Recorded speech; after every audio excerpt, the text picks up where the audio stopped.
Okay.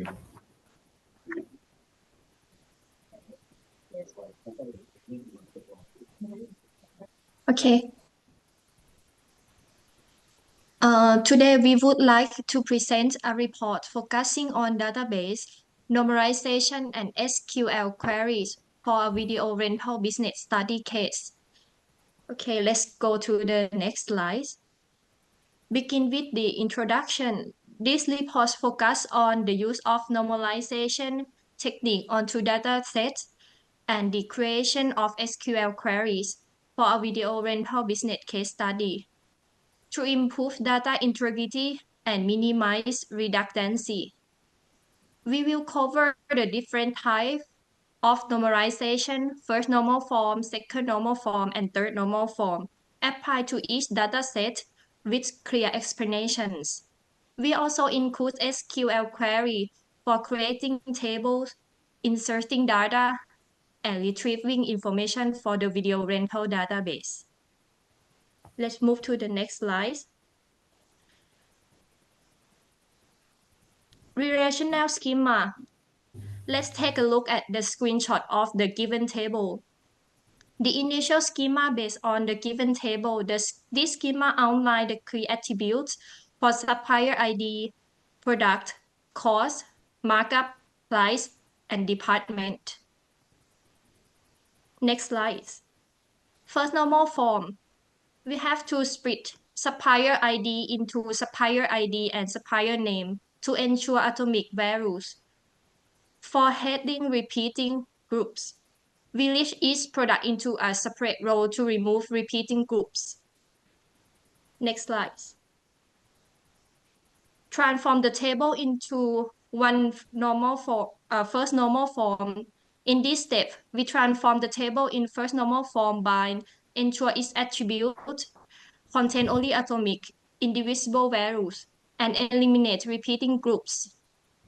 This very important step as it is set the foundation for further normalization, improving data integrity and reducing redundancy.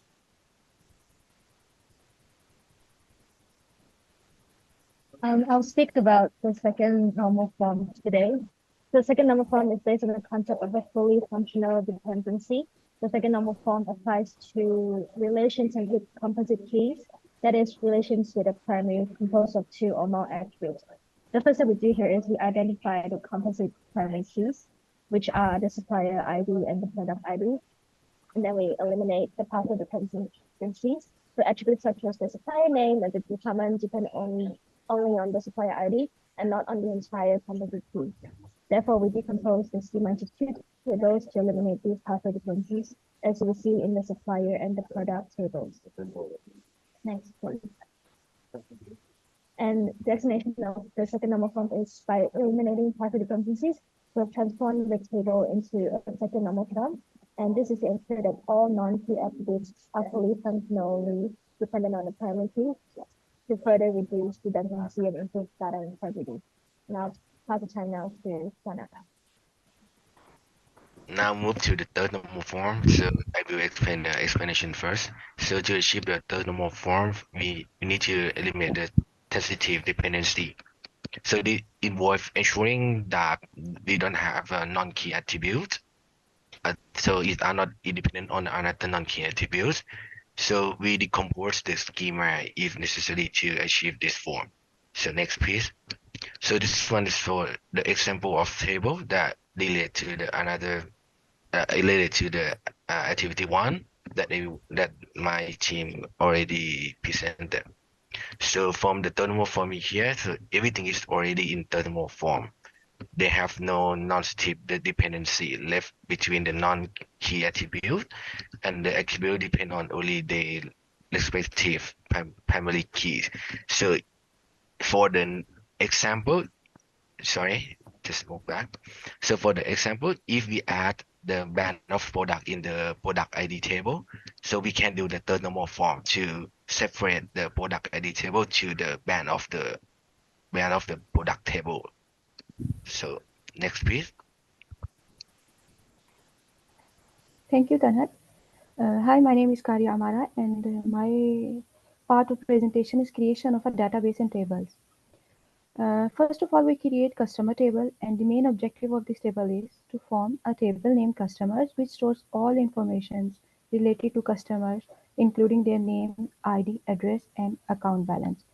As you can see here, the SQL code, the screenshot of the SQL code is present here, and customer ID, which is a primary key in this table. First name, last name, street, town, postcode, balance. Second, we have created charge table. All the information related to different types of charges like rental fees and late fees are mentioned in a table called charge table. SQL code have create table charge in which the charge code is primary key, rent fee, daily late fee. Next is the video table. All information related to video available for rent, which includes their cost and associated charge code, are mentioned in the table. So SQL code is in which the name, in which uh, SSNV by primary key, name is varchar, video maker, year, cost, charge code, and foreign key is the charge code. Next is the video copy table. To record the individual copies of video, which includes arrival date and associated video identifier, we have to create a table named video copy table. The primary key in video copy table is video copy num. Video copy arrival date. Foreign key is SSNV. Next is the rent table. All the information related to date of rental and persons who rented the video, we have to create a table named rent that tackles rental transactions. The primary key in this is rent ID, rent date, customer ID, and foreign key is customer ID. Now I'm going to give the mic to next member of the group. Mudassir, please, you can join. Hello everyone, thanks Amara for giving me the mic. Today I will be presenting how to insert simple data and various tables for our database project. So in first, we have a look, we need to insert sample data into the customers table. This includes customer IDs, name, addresses, and balances. Each entry represents a unique customer, helping us people the table with realistic data or testing.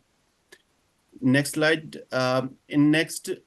We have a charge table. Here we insert data into the charge table. This table includes charge code, description, rental fees, and late fees. Each entry represents a unique charge type, which is essential for testing various scenario. Next, as we move on to the video table, this table contains video details such as name, maker, years, cost, and charge code. Each entry helps us populate the table with realistic video data.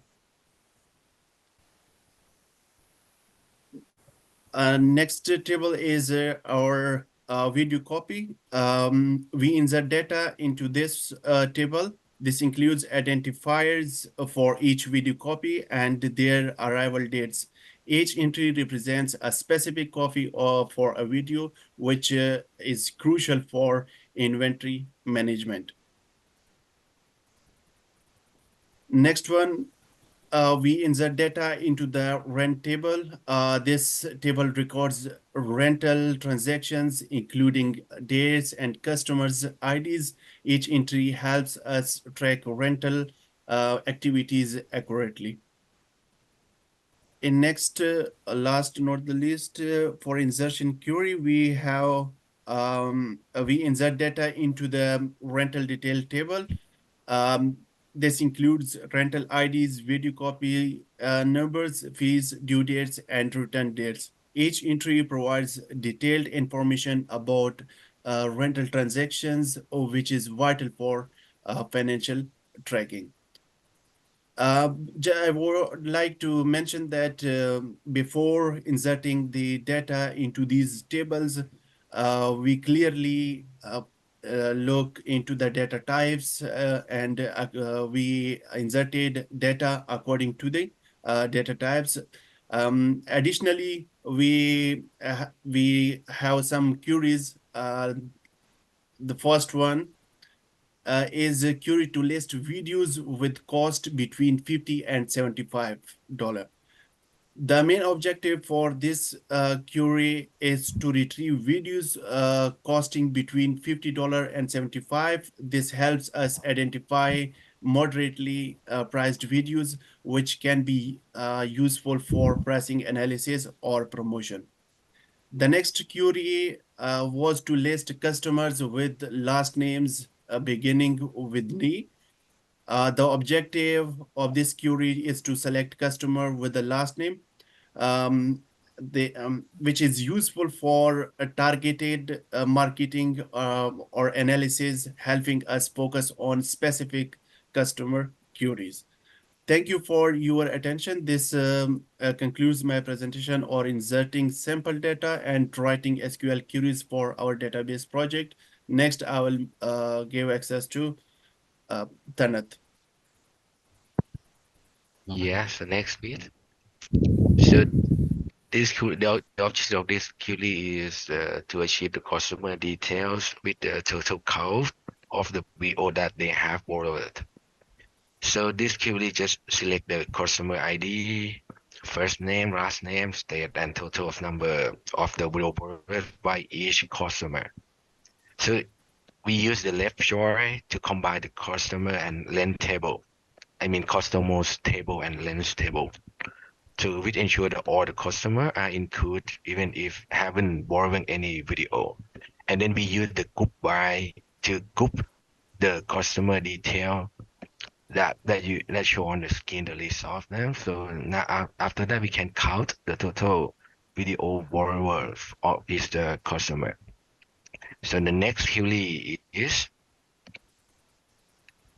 to describe each customer first name, last name, the length video name that the customer lent and the due date of that. So this one is similar to the previous query, but we just join in another all of the table that we need. You can see on the first one that we select the first name, last name on the customers table, and we use the name, the video name from the video table, and the due date from the rental details. Because based on that we normalization from the everyone presented before, so we have to join to get all of the information that we need to this table. So that the result from the query that we after we compile it. So after we execute. So the next is the objective of this query is just to get the view name, borrower detail, and return the first name, last name, and the total number of video borrower by each customer. So if you see the previous result, can you move back the previous slide? You can see we have a duplicate. I mean more than one first name and last name in each row, right? So can you move to the next slide? So now we just group by all of them to show the total video borrowable from in each customer. So you can see before you can get the count of video name, we have to use the query with the borrower details because this one just get the the detail of the borrower from the other slide that we have to join. So it means this query is from the previous slide, and then we just select the first name, last name, and count of them already, and then we group by the first name and last name. That's all for the query that we have to. So the next one is the conclusion. So what is the normalization? The normalization is the process of organizing data in the database.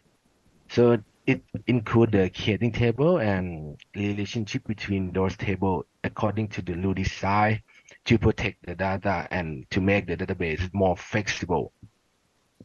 And by elimination, complexity, and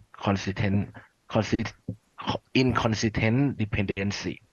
So I think the best advantage of the normalization is make your database is flexible and not complexity.